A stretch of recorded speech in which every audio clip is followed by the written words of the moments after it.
I'm going to be talking today primarily about a program we have at the University of California, San Diego, called the Research CyberInfrastructure program. I will try to, I'm going to go through kind of my standard set of charts that I give about this program, but I'm going to try to fill in some of the gaps to help kind of say what goes on behind the scenes, what have we learned along the way that might be applicable to others that are looking at this kind of issue of providing a campus-wide research cyber infrastructure program. Lessons learned and things that might benefit you and provide some of the understanding behind the scenes. One of the things that Elaine has already referred to, we have a series of talks. David Miner, one of my colleagues at UCSD, will be immediately following me this morning and talking specifically about some work that he and some of his colleagues have been doing as part of the overall Research Cyber Infrastructure program with respect to curating research data sets with various faculty members across campus. And so this is a complementary set of talks where I focus first on the big picture, and then David will talk more specifically about some of the library's activities in this arena. So let me start out with a bit of history of how we got to where we are. One of the things that's interesting about UC San Diego, it's one of the top 10 research universities in the country. I think we have about $1 billion per year in terms of research grants. But ironically, there was not a campus-wide research cyber infrastructure program at UCSD. We had organizations like San Diego Supercomputer Center that did a lot of cyber infrastructure. We had organizations like Cal IT. We had a number of what I call at-scale researchers who ran their own sophisticated IT groups within the university. And yet there was no common place within the university that a typical faculty member could look to for support. SDSC historically has worked on the national front.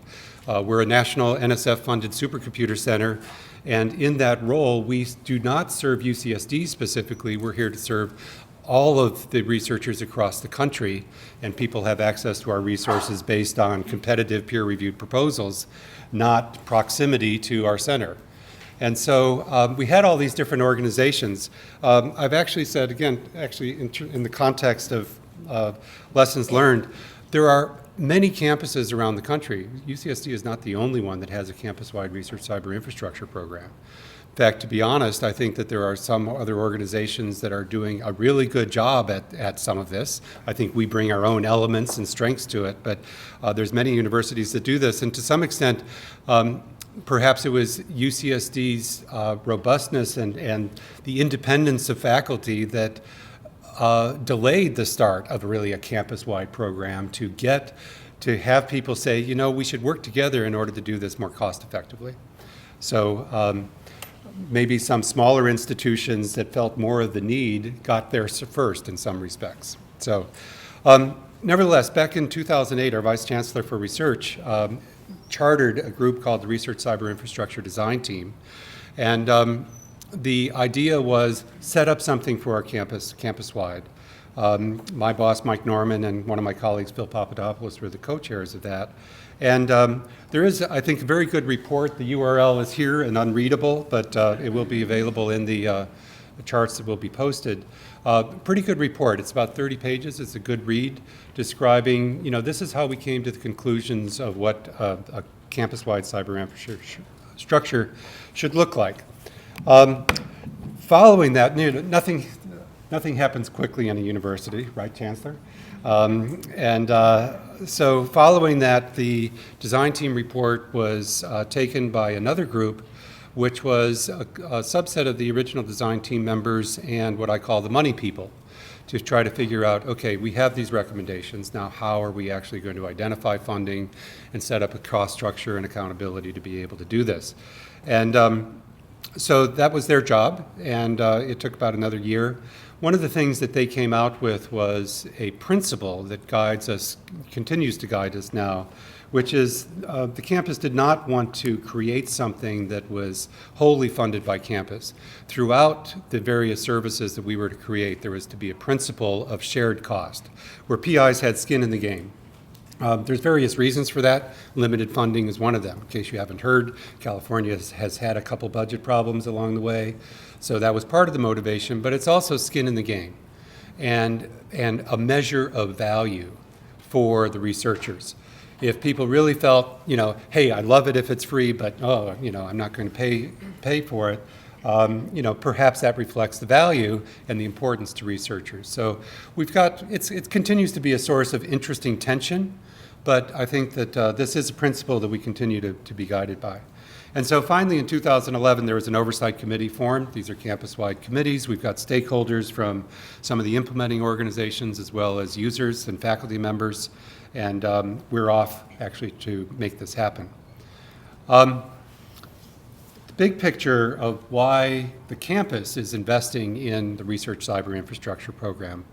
To some extent, some of these are kind of motherhood, but we really tried to articulate this very early on. As I said, UCSD is a pretty intensive research university, and increasing the competitiveness of researchers was certainly high on the list. Basically the idea is by providing high-class, good service, cost-effectively, campus-wide, we should be able to do things better and therefore be more competitive. And strictly from a financial point of view, you can say, and therefore increase the indirect return that helps to pay for this. So that's the financial ROI. Realizing cost efficiencies and improving service via economies of scale and shared services. Economies of scale are key. As I said, we have a lot of smart people on campus that know their stuff, but we reinvent the wheel over and over and over. And so that's part of the purpose.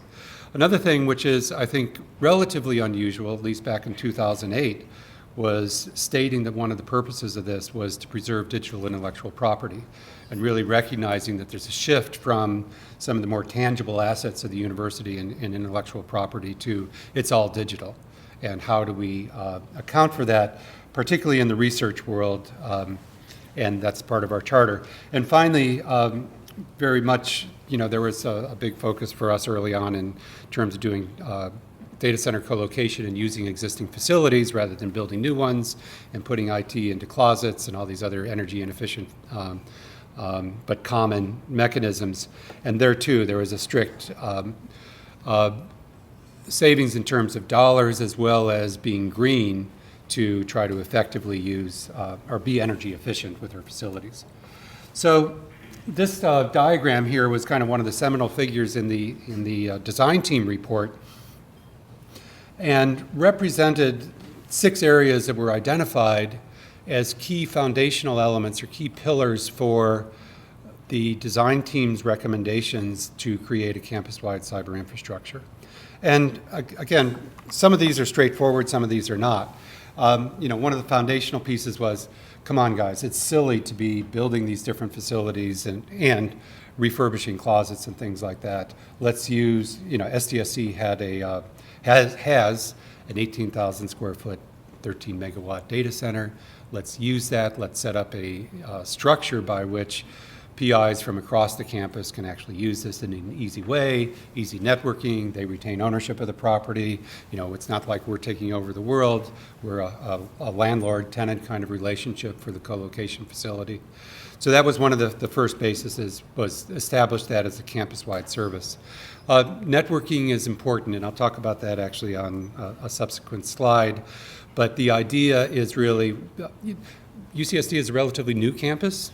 We just celebrated 50 years total in our history, and one of the good things with new campuses is there's a lot of construction, and we had a lot of construction during the fiber optic era. So there's fiber all over in the ground that we can use. Trenching is what's expensive with fiber and networking, and so are routers and some of the other equipment, but backhoes are really expensive. And so we've had some of the advantage of having a lot of high-speed networking across our campus that we're trying to leverage so that people can more seamlessly or more easily ignore the boundaries between what happens in their lab and what happens in a centralized facility. if you've got high-speed networking, that barrier diminishes. Centralized storage is another service that we identified, along with a data curation service. And I think, again, back in 2009 when this was written, it was relatively unusual to identify this as a campus-wide service. It was a necessary element to go along with just storage, but rather the curation function. And I will give credit, in fact, to, I think we have had a very good relationship over the years within our campus of the Supercomputer Center working with our own university library and having a more integrated view and a working relationship and a respect for each other's roles. So that was identified. Research computing, this is something that actually is common in a number of universities to have centralized computing facilities. And finally, the last service was called technical expertise, which is really a recognition. It's fine and dandy to stand up a lot of these services for people that are expert already at using them. And what you really want is to have a set of people who can provide the expertise to really effectively use them. We've done this in the national, in SDSC's role as a national supercomputer center. We have very robust user support at all levels, from entry-level user support up to deep engagement, where we embed people with PIs around the country to improve their codes and make better use of these resources. That's an effective model that's worked at a national level, and basically we said a similar kind of model is required at a university level to make good use of the resources and to kind of up the game for researchers from just a bare usage to using them optimally. This was another interesting figure from the 2009 Blueprint report, and it's a little bit dated in terms of some of the labels on these diagrams, but I wanted to point out a couple interesting features of this. First of all, a lot of these big blue lines here represent the networking between different resources. The notion here is these are facilities, specific facilities or representations of multiple labs or things scattered throughout the campus. This is not a single, everything's located in this big data center, but rather having an integrated view of the reality is the med school guys have their gene sequencers and mass specs in their labs. They're not going to move all that stuff, and they shouldn't. And so how do we present a unified set of facilities? And networking is key to that. As I mentioned, break down the boundaries by having, for example, this showed we have a lot of 10 gig infrastructure throughout our campus, and some links between various labs and SDSC being up to 40 gigabits per second. And when you get into those kinds of levels, you can start to say, I don't need my storage locally. I can have it at a central facility or my computing. So that was a big enabler, was to have the high-speed networking. I might mention, it's not yet formally approved, but we're looking actually at getting 100 gigabit per second, joining the 100 gig club for connectivity outside of our campus into Internet 2. I hope we have an announcement on that very soon. That too, other campuses have gotten there, and it's breaking down the boundaries of, in this case, collaborating outside, not just within the campus. The other thing I want to mention about this diagram is what's the biggest box on here? It's this storage box up in the upper right.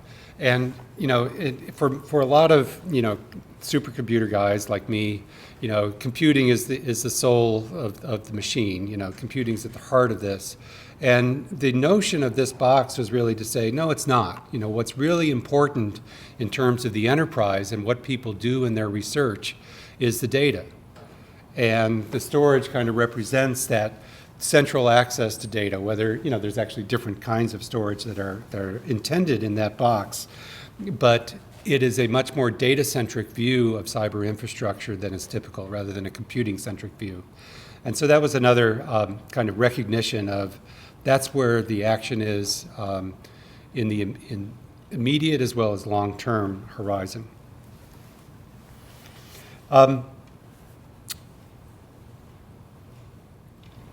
As with most campus endeavors, it's been really important to try to get buy-in by stakeholders across the campus. And we have an oversight committee, which is we really try hard to get people from all the different groups, both user groups and implementers, and administrative participants. So it's a fairly large group, and that group tells us what to do. You know, I'm the project manager.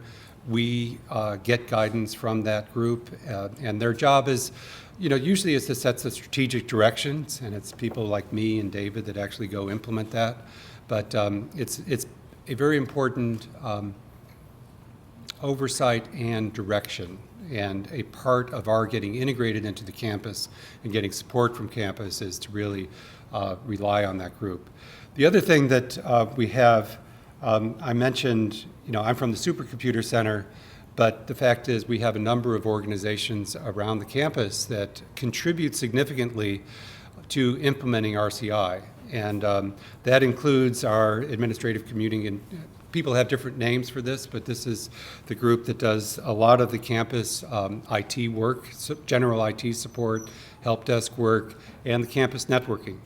We have a group organization, Cal IT Squared, with a lot of expertise in CI, SDSC, as well as UCSD libraries. So all of those people are part of the team. Now, I mentioned the kind of 6 elements in the diagram of, you know, these pillars for the research CyberInfrastructure. And let's see, the colors aren't quite showing up as expected, but colors aren't showing up at all. I'm sorry. They're here, not there. Let's see. And so we've organized ourselves around these 6 pillars. You know, we have leads for each one of these. We have budgets. We have a work breakdown structure. We have schedules for each one of these. Co-location and the networking task are the only things that we've had in place for some time. Let's see, this month March, we've rolled out this a campus-wide shared computing facility. We're in the process of rolling out some storage services, and David will talk about what we're doing in the data curation area. So we've organized ourselves this way, and we have various schedules. One of the things that was a bit unfortunate was during the process of the SIPOC, which was the kind of how do we afford and structure some of these cyber infrastructure services, was technical expertise kind of bit the dust during that process. And the reason was, the rationale was that although technical expertise is important, it's not scalable. You know, what we were trying to look for largely in some of these services was economies of scale, things where we could do things more efficiently as a group than we could individually. And technical expertise by its nature is working with individual PIs. There's this task, there's that task. It takes different lengths of time. You need different kinds of expertise. And so what we've done here is we don't fund any of these services. And basically we've kind of set up yellow pages of, you know, here's some people that are smart that are around, and if you need various sorts of help, you know, we have the expertise that can help people, but we don't specifically fund that as a service, a campus-wide service. Let me see. So I'm going to go through some of what we're doing in these services. Some of these elements may be more or less interesting to you, so I may cover some quickly. I mentioned that we have a very large data center.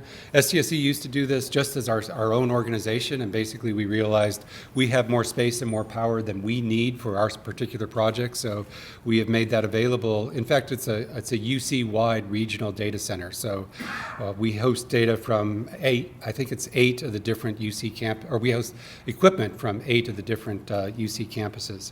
As I said, it's a landlord-tenant relationship. You know, you can locate your equipment in our center, and you still own it. You still have root access to the equipment. We just host it and provide power and cooling. If you want us to run it, we can help, but you know, it's not. It's intentionally hands-off there. And I guess there is the supplemented rate for PIs is about $2,500 per rack per year, just if you want a reference point for what we charge for that.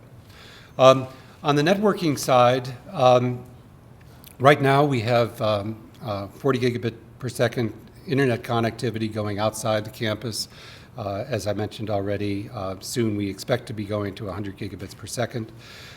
Internal to the campus, we have a 10 gigabit per second infrastructure that goes to almost all buildings. This is kind of a phased rollout. It's not like 1 week we just put 10 gigabits to everybody. It's a phased rollout over a couple of years, and I think we've completed about 90% of the research buildings.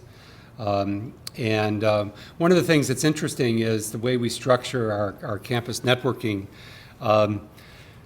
There's kind of it's called NGN on our campus, but basically it's a per capita fee that gets charged for networking support. But there's certain rules associated with that. And we actually have to charge PIs for what I call the last 100 feet. There's the last mile issue in networking. I call it the last 100 feet, which is from the building basement where like the router equipment might be up to your lab. You have to pay for that. It's one of the things that we've been evaluating because PIs say, well, I'd really like this, but I don't want to pay. And so we're kind of working out what that structure is. To be honest, it's not, to me, that much money. It's about $5,000 to $10,000 per lab for the connection. And those that can afford it, do it. And others say we should pay for it. So, but anyway, it's worked pretty well, and we are getting adoption by a number of labs that are bringing themselves up to this capability. And I think what's important is that we have this as a pervasive infrastructure that's available at least to virtually all labs across the campus, not just to individual ones. I mentioned the research computing as a service that we're rolling out. It's kind of ironic because, as I say, SDSC has been doing shared computing for the national facilities for the last 27 years, and we are just now transitioning to a campus facility. We use, again, what's been developed by a number of other universities, which is what's referred to as a condominium model for our current RCI-sponsored computing facility. And basically the idea is that principal investigators that want computing, that want dedicated access to computing, buy their own equipment, and then that becomes part of a shared facility that we centrally administer, and we try to charge them as little as possible for actually administering that. Many campuses do zero operations fees. We have a pretty modest fee. It's $500 per node per year. Again, it's a little bit of the skin in the game issue. But the idea is that if you are operating your own cluster in your own lab, it's what I hope is a deal you can't refuse to spend at least the same amount of money in buying the hardware that you would buy, and then virtually no operations cost, and have it professionally administered 24/7, rather than administered by your postdoc or your graduate student or some staff member, and take time away from their domain research. So this was, again, thinking about how do programs like this support researchers and make them more effective. It's not just providing the service. One of my hopes is, perhaps because from my own experience, long ago when I was in graduate school, it says astronomy on my degree, and for the first 2 years I was an IT guy, doing IT equipment for my advisor. And finally I decided I'm going to quit that job, and he said, okay, you can do astronomy now, fortunately. But a lot of people end up in that sort of role. And what we want to try to do is get graduate students and postdocs out of that business where it's really not what they're there in school for, and doing domain research. Another thing that I might point out about this is and I'll talk about this a little bit later, perceptions by PIs of the cost of ownership. One of the reasons the Condo Model works here and at other universities is because any principal investigator understands the cost of hardware. If they're going to go buy a 16-node cluster, they know they're going to spend $100,000. And if you can convince them it's a reliable service that they're going to be pleased with, they don't mind spending that $100,000 as part of a shared campus-wide effort. if you say, and by the way, you're also spending at least a quarter time of your postdoc administering this system, and that's an equivalent cost of $15,000 per year. That's doesn't make any sense. They're already paying. It's the perception of the cost of ownership, because they're already paying that postdoc, and it's simply a matter of juggling what priorities that person might do. So trying to convince people and PIs, beyond the cost of hardware, there's also a true cost of operating this equipment. That's a harder sell. And so what we've tried to do in the RCI program, again, looking back at this principle of shared cost, is recognize people don't mind paying for the hardware, so let's go ahead and let them pay 100% for the hardware and supplement as much as possible the operating fees, because the perception of those costs is much lower. So the barrier to agreeing to pay for them is higher. Okay, so that's an aside. Data curation. I'm pretty much going to leave this because you've got a full talk by David Miner on this same topic. But just in terms of the status of where we're at, this is one of the things that we started very early on, probably 2011, where we initiated 5 pilot projects across the university. And they were called pilots because we really need to learn how to do this with PIs before just declaring we have a data curation as a service.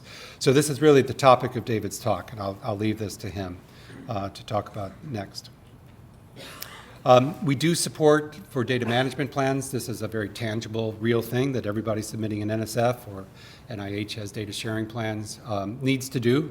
And so we use DMP tool, and one of the functions, and this is a picture of our library, by the way. So one of the functions, we've had training classes and assistance that has been done by the library, but integrated as part of our RCI program as one of the functions that we do.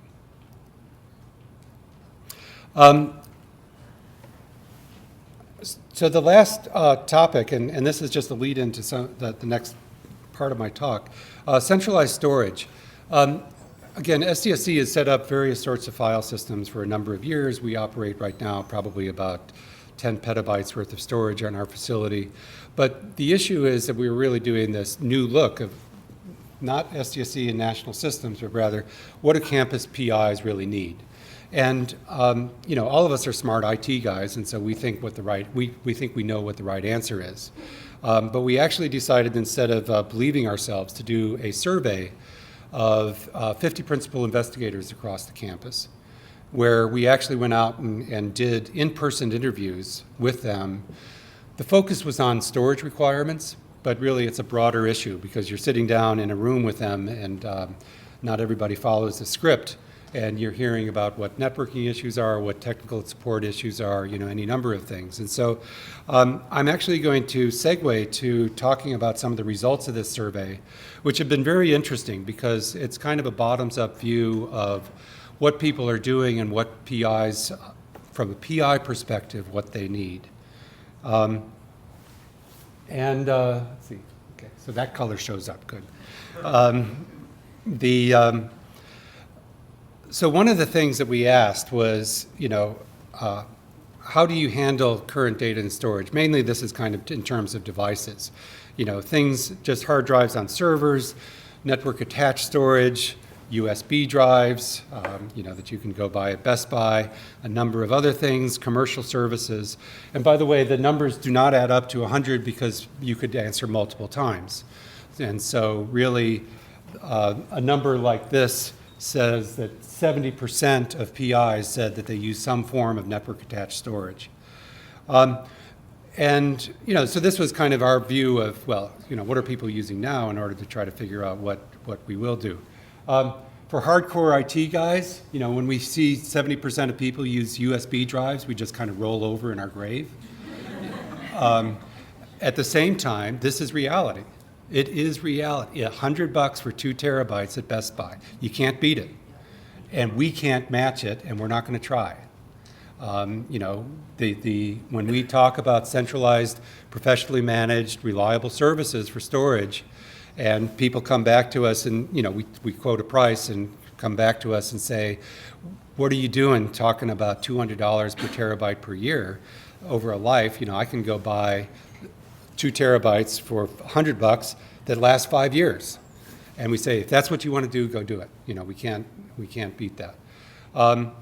There's some other interesting things in here that I personally don't mind, but some of our security people do, which is 1/3 of PIs use Dropbox for whether it's for reliability in their storage or sharing data with their collaborators. It's a reality. Easy to use. A lot of it's free. I forget what their limit is for free data, but it's a reality.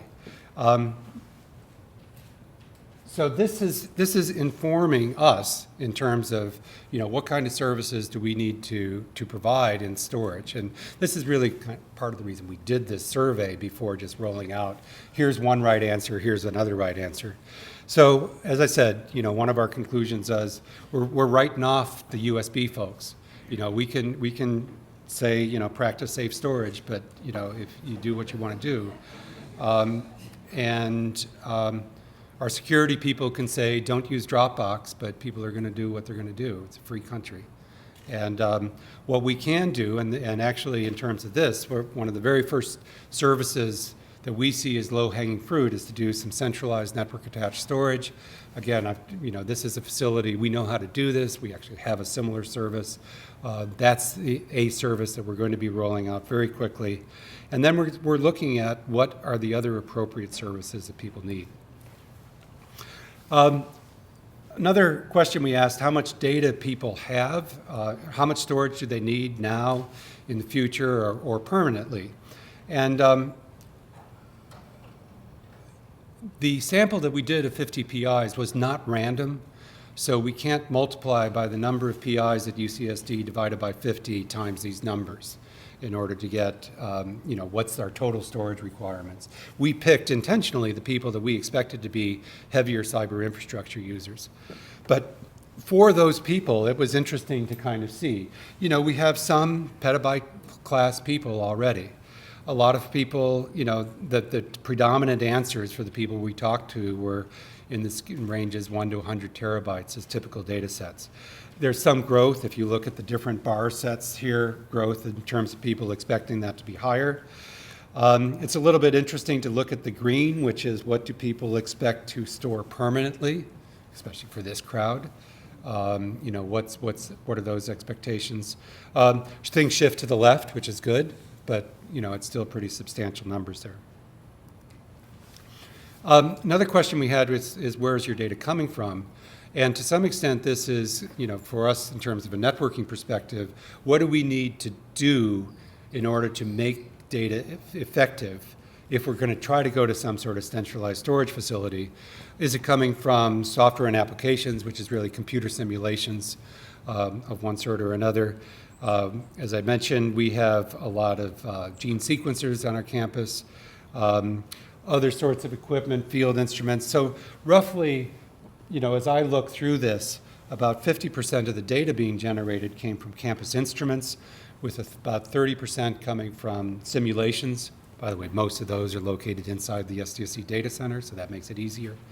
20% from field instruments. External connectivity, not a problem we can solve on campus. Sometimes a shoe leather interface or a FedEx interface, and some other sources. So our objective is, as I said, to try to let people do their work in their lab as they want to do. Not say, we're from the government and we're here to help you. It's just not going to work. But to try to get the capabilities in place so that people can do better things more cost effectively. So this was another interesting survey question that we had was, do you need metadata annotation capabilities, and how long do you need to retain your data? Internally, we've had a lot of debate about that pie chart on the left. First of all, it depends on whether you're a glass quarter full or glass 3/4 empty kind of person. When we see roughly 25% of people saying that they do need metadata annotation capabilities, some people can say that's pretty low in terms of people recognizing the importance that the role that this can play, and that they even need this. Other people, especially some in this audience, might think that's better than I expected. You know, there's different ways to interpret this. Another thing is that you know, we're not professional survey takers. And you know, we've had some arguments in our own room. If we had recast the same question to be, you know, would you like the ability to know what your graduate student was doing after they got another job? We probably would have gotten 100% response. So, you know, you kind of have to take it with a grain of salt in terms of what this means and the importance. Personally, and I might be wrong, personally my interpretation is that I don't think curation is in the hearts of minds of most researchers as a bottoms-up priority. You know, if people come in to work in the morning, are they worried about curating their data? When people are writing a proposal, do they think that the data management plan of that proposal is the most important part to make a difference in the success of their proposal? No, and by the way, as a reviewer of a lot of NSF proposals, it's not. You know, is it going in the right direction, and is NSF trying to do that? Is OSTP going to, you know, increase the guidelines and the importance of this? Absolutely, that's the trend of the direction. But I think today, in terms of, is it important to people? No, it's not. You know, to some, yes, they appreciate it, but it's not a real high priority.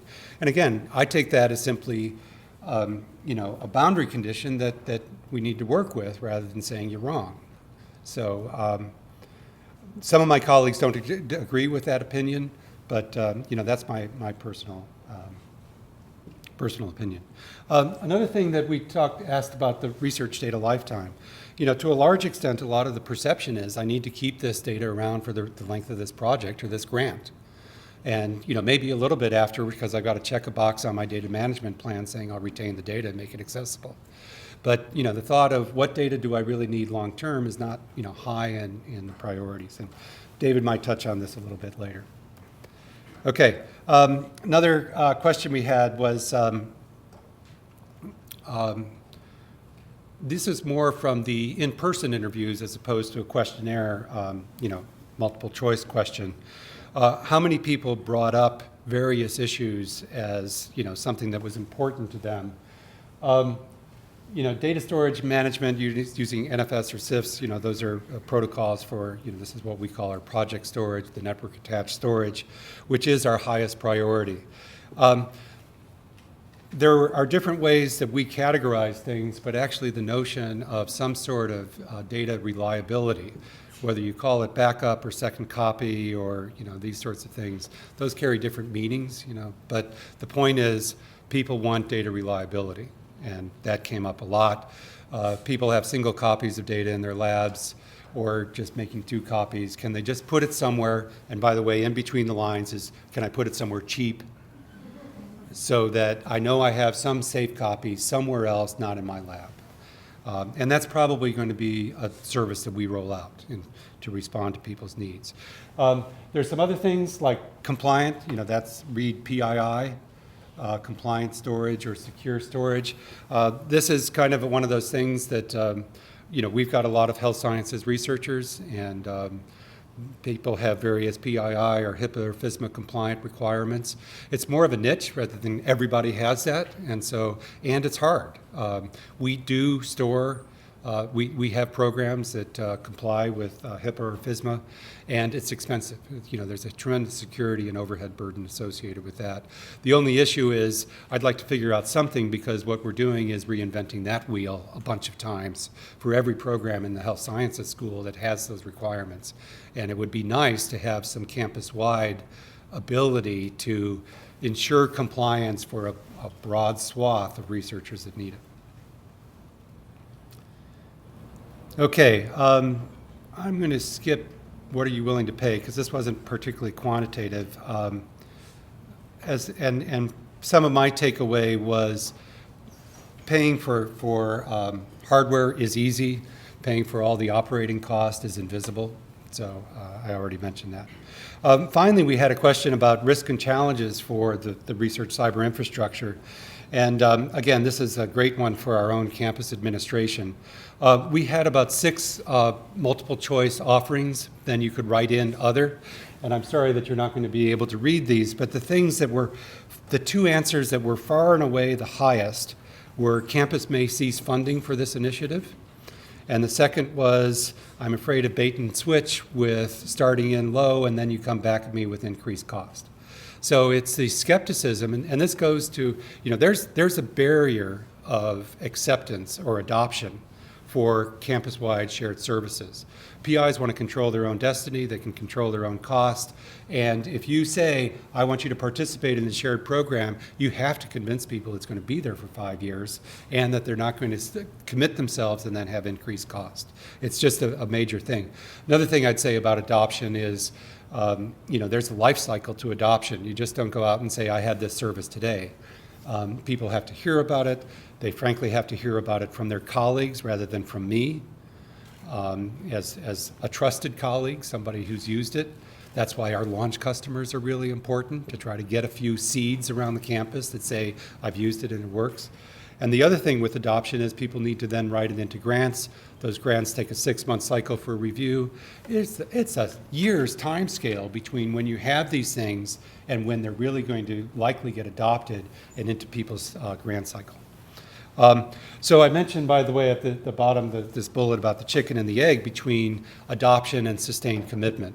People won't adopt if they don't see a sustained commitment. To be honest, though, in terms of our administration, what they want to see in terms of their continued commitment is adoption. So it's, you've got to, we've got, to convince the administration, be patient. There is a time scale to this. But it's not going to be that they're going to supplement a bunch of things, have 2 users on campus that are getting the full benefit of hundreds of millions of dollars, and there's 2 guys. That's a sure death, for any sort of program. So it's one of the big challenges as a project manager that I have. So let me, I think I'm going to, these were some interview quotes. I'm going to go through these kind of quickly. One of the things we learned, there's the comment about human expertise. That's kind of a verification of the first part, which is people need personal help, not just stand up a service and there it works, and no muss, no fuss. Interesting, in a slight twist to that, commercial services are out there, and it's difficult for a university to replicate the ease of use, the user interfaces of a commercial service like Amazon S3 or Dropbox, especially when a lot of those services provide, the starter accounts for free up to, 10 gigabytes or something like that, and that works for a lot of people. This is something where, we've kind of struggled in terms of our own discussions about what we want to do, but I keep coming back to, if commercial services are offering this is probably not a game we want to try to get into. At the same time, it's a reference standard for user interfaces and ease of use. We have a service, some of you may have heard SDSC has a service called SDSC Cloud. It's a couple petabyte object store.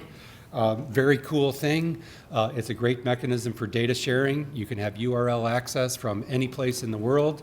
I can put up a file into the cloud, give you a URL, you can access it, you can download it. I can set permissions that I only want you 2 to get it and not the rest of you. It's a terrific mechanism for data sharing. And, we've got half an FTE that's actually developing the user interface for this. Sorry, it's not as easy to use as Dropbox. And people come along and say, it's not as easy to use as Dropbox. And by the way, my first 10 gigabytes is free, so what are you doing for me? So, some of those things, the comparison to commercial services, so we try to, fill in where some of those commercial services can't, but user interfaces is an interesting standard by which, I can set up a S3 account on Amazon in 5 minutes with my credit card and be done. Our IT structure, you got to get an account, you got to get a password approval, somebody's got to verify that. It's 3 days. We're used to being able to do things instantly. And it's cool that we can. We're all used to web-based interfaces. And so you pick your targets. Mention cost. Okay, let me go on. So let's see, some of these recommendations, as I mentioned, the low-hanging fruit for us and something that clearly we can do well and pretty cost effectively is to set up a network attached storage service for anybody on campus. They can use that as their primary store, they can use it as their secondary store, the replicated copy. It's pretty easy to mount using NFS or CIFS. We can do it across our campus networking. We can have central campus authentication mechanisms. Everybody knows their campus ID. So that's the low-hanging fruit that we're doing immediately. And we're going to follow a business model similar to the condo computing, where people buy the hardware and we try to operate it for as low a cost to the PI as we can. What's interesting is what we're going to try to do next. In terms of services that we have right now today, or will soon, we have this on our compute systems, a Lustre parallel file system for high performance stuff, network attached storage, we have support to data management plans. What next? And to be honest, over the next 3 months before our fiscal year starts, that's what we're going to be debating and trying to figure out. I think we're likely to try to roll out low-cost backup services. Backup means different things. It's not going to be sophisticated enterprise-level backup, but secure copy kind of interfaces. I'd like to do something about our interfaces to the cloud storage because I think we've got a good facility there. This whole issue of compliant data services and whether we want to roll out something, I think we have to have a chat with our health sciences group, whether it's a priority for them or whether they're doing their own thing. Increased support to the data management tools is clearly something we're going to do, and David will talk more about what's ahead for curation services. Now, those are kind of the near-term things we're going to do over the next year. Looking ahead beyond that, what I still feel is really important is mechanisms for data sharing of research. And this is not just on the campus scale, but on a national scale. There's some tremendous success stories of the benefits of doing this. Protein Data Bank, for those of you who are familiar with it. Boy, it's, 300,000 hits per day to a geek website, and everybody uses it, and everybody in that community, every researcher deposits their data and gets the benefits of it. Tremendous adoption. It costs money, by the way. I'm not sure about the FTEs, but, Protein Data Bank is supported by a staff of, I think, 15 to 20 FTEs. Some of them, by the way, have curation in their title. This is what these guys do for a living, and it's a tremendous benefit. But, I think the extending of that for at least selected domain communities is a real benefit, and we want to try to lead in that.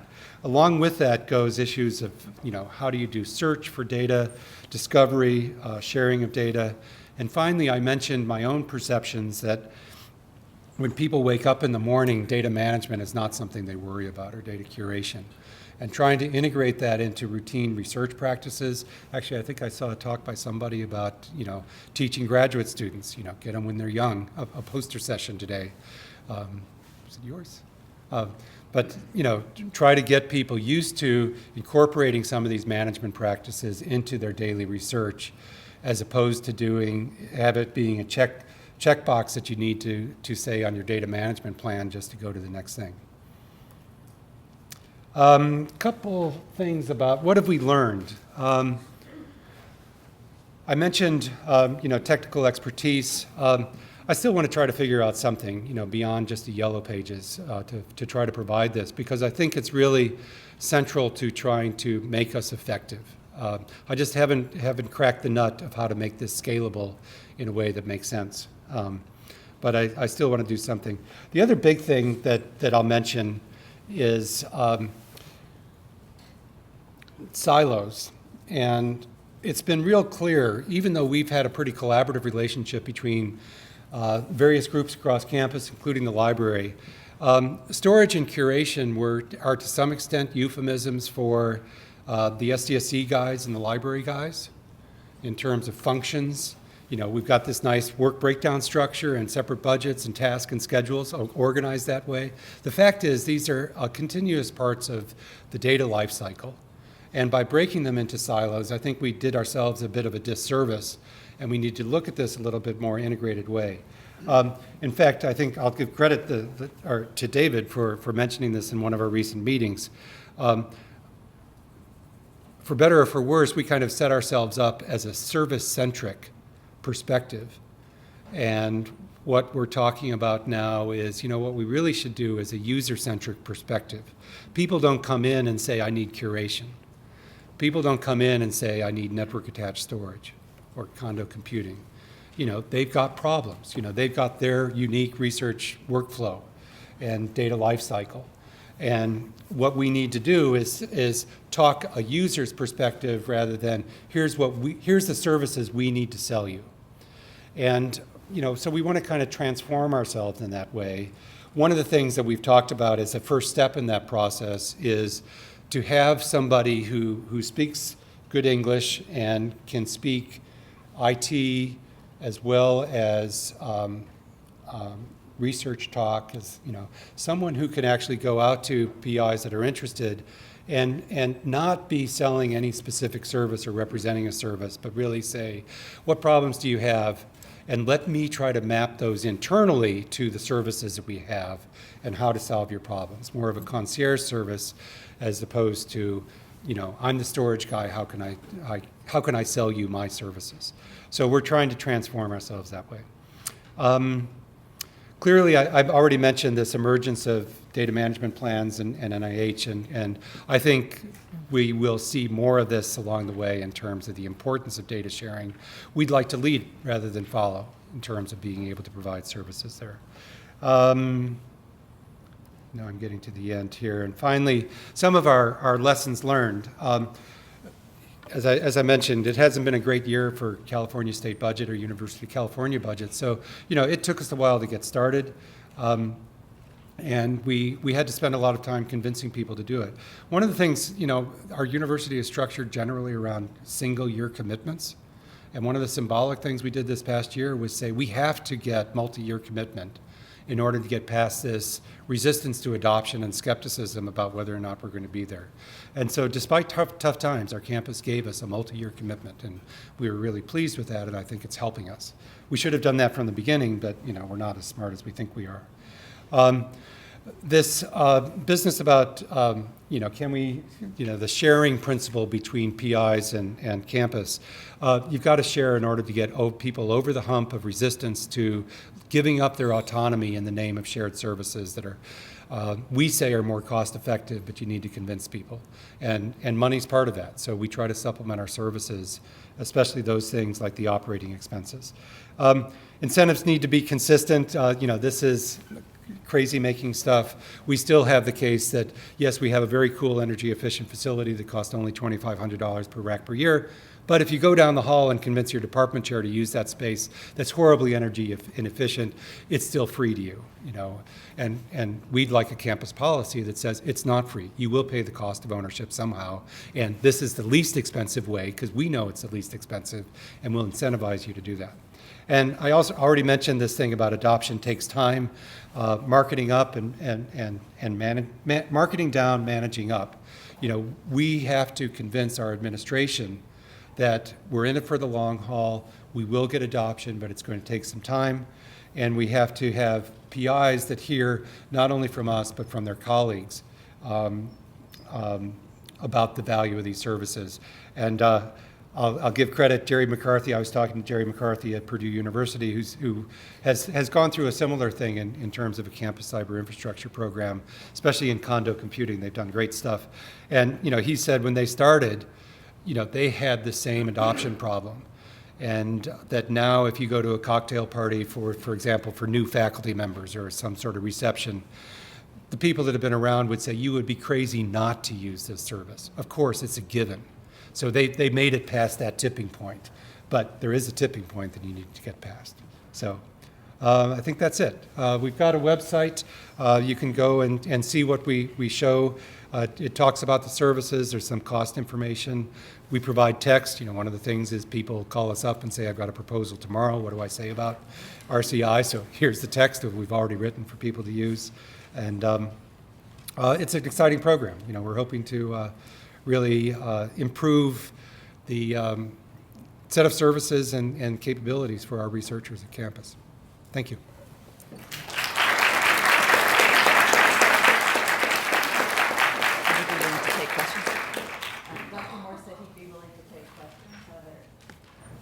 Yes. Could you identify yourself? Sure. I'm Jake Carlson from Purdue. I really enjoyed your talk. Thanks so much for giving it. I wonder, given there is sort of this lag time or tipping point for adoption, but at the same time there's pressure from your administration to sort of show value and show results, how much time do you have to really show results for continued support, and what constitutes success from the point of view of your administration? Yeah. Fortunately, we have goals. We have stated goals with our administration, and it is not a life or death. You know, as I said, we've got a multi-year commitment. So, you know, we've basically developed business models and included that is levels of goal, some certain level of adoption.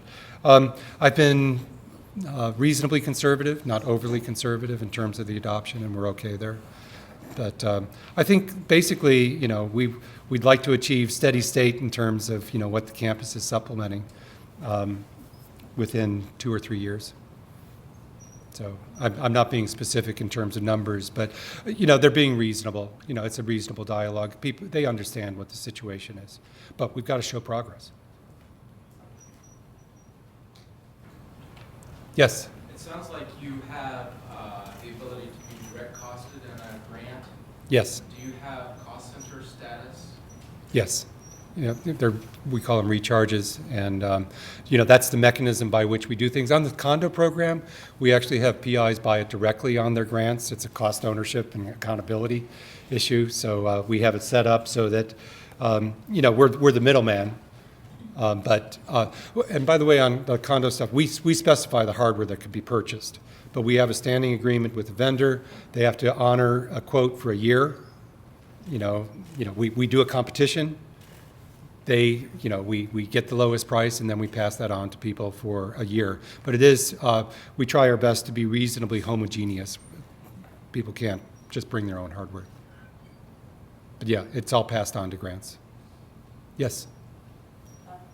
My name is Cara, Boston College. I'm sure many of my colleagues are green with envy at what you have available. And for people from smaller institutions, I was wondering what lessons we can take away from this that would work maybe in our institution.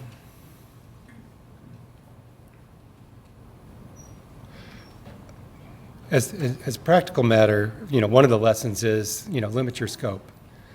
You know, there's a lot of different things that can be done, and to try to pick the low-hanging fruit in terms of things. You know, you can't operate a central computing system for half an FTE and have a reasonable level of service. Well, you can, but you won't have the kind of level of service that we expect to provide. And so, you know, when you're in a constrained environment, you know, pick what are the most important things. Personally, you know, so and it depends on the nature of the research that your university is doing. Personally, I think some of the elements like storage is perhaps one of the more important functions in priorities. You know, data, in the long term, it's all about data, right? A lot of the other stuff is ephemeral and comes and goes. And so in terms of investing limited resources to try to get benefit for the university and for researchers, that's probably where I would invest. There's other things, you know, I know a lot of people here come from the library side of universities. And, you know, what can you do there? I think clearly, and actually this is an example of, you know, being user-centric rather than service-centric. Everybody that submits an NSF grant has to do a data management plan. Being user-centric, you know, what can you do best to support the execution and support of those, not just preparing them, but also executing them, you know, as in terms of picking targets. Those are just some thoughts off the top of my head. Yes? So you mentioned that you use the data management plan tool. Can you speak a little bit about, I'm just curious about the relationship that is going on with the UC3, and like they provide merit Mhm. That's one of Can you the- repeat the question? What's the relationship of our use of the data management plan with initiatives like UC3 at, it's a CDL effort, California Digital Library. Let me defer to David to talk about that because he knows better. I'll address that. But if I don't, pass it to you. Okay. Okay. Yes? Not the issue at the University of Massachusetts in Amherst. You were talking about maybe deploying people to talk to researchers who can speak different languages, and I wondered if you considered librarians in that role. It could be. Certainly the main criteria is people that that have a pretty good understanding of the research process, so that they can. It's as much an attitude as it is specific, detailed knowledge. What I'm trying to get away from in that role, then in that concierge role, is inevitably we talk about the things that are most familiar to us, and I want somebody who can listen rather than talk, and then map those things into the IT world that a lot of my staff are most familiar with and support. So anybody that can have that sort of appreciation, whether they've got library in their title or IT in their title or anything, it's really, it's the same old thing. Listen to your customer and then figure out how to help them as opposed to sell your stuff. That's what I'm trying to accomplish. I guess I would propose that librarians have that mindset in general, so you Mhm. can think about that. Yeah. Yes? Regina Lemoyne, Tisch Library, Tufts University. With the coming sequestration, or whatever comes out of this, do you see the PIs pushing back on you with services that you come to charge because their funding could be lower or go away completely? I'm not sure if, I think it doesn't take sequestration to have people feel that way. It may be exacerbated. I think that there's a resistance,